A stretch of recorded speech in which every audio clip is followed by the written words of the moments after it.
Hi there, I'm John from CNCKing.com, and today we're making a custom rubber stamp for the Trodat 5212.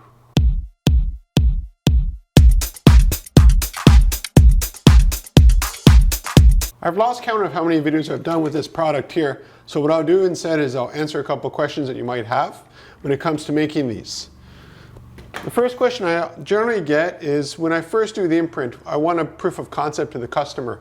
So before I send the stamp over, I actually make some stamps with it, and I make sure that everything sort of looks good and is accurate. One thing you'll notice is that for small little areas, you get a really nice result, and for larger areas, as you see here, it's supposed to be solid. And you can tell that because the imprint is different on each one. Now the reason why you get that is because you got to remember, when I make this, it's fresh from Trodat, which means that the ink pad inside of it has an even distribution of ink, and the rubber stamp has just been made as well, and they've never been mated together. So basically what happens is you have a flat surface with equal ink coming down and coming back up. Now what you want is actually for this here to imprint into this a little bit more so the ink can go around it better and also embed itself into the rubber. Now that takes a little bit of time. So what I do is when I make it here in the shop, I go pound, pound, pound, I double check it. Looks good. I know that's going to happen later on, and then the results look great. Now the other question I get is, if I want to replace this, how easy is it? Well, it's actually quite easy. There's just some double-sided tape on the bottom of that. All you do is take it down, you put the fresh one from CNCKing.com, stick it back in, and you have a fresh rubber stamp. Now if you're worried about wear and tear, I've never had a rubber stamp wear out, and I've done thousands of impressions with my own stamps. So if it ever happens, you know, I don't know how it would, but if it ever does, we can just make you a fresh one and ship it right to your door. I make a lot of custom rubber stamps here at CNCKing.com. And I'd say about half of them are using self-inking mechanisms from Trodat, and the other half are usually with an MDF or a wooden base, just because the shape of the stamp doesn't fit within the Trodat format. So for instance, sometimes we have large round ones that are, let's say, 5-inch diameter, or you have rectangular, or you have, you know, ovals, or you have just some odd shapes. We can also do totally custom shapes. So if you want to sketch something on a piece of paper, we can make a stamp out of that too. But because of that, self-inking just doesn't work within that format.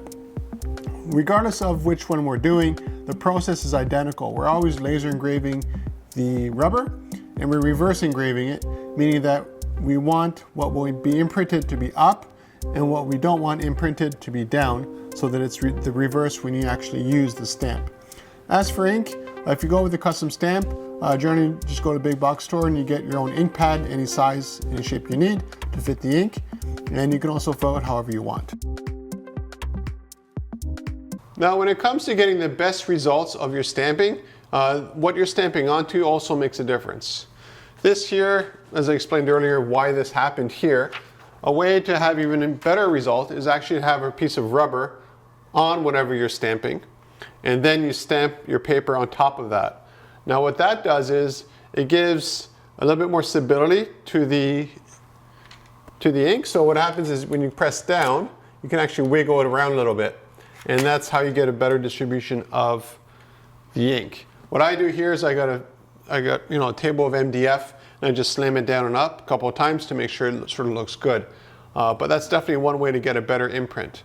Another thing you want to do is keep the area generally clean. You know, if you have gunk all built up all around the stamp, here's a stamp.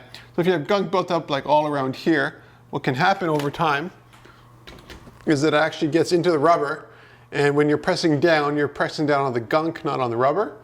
And that's why you get like little specks and stuff sometimes on your rubber stamp when there shouldn't be any.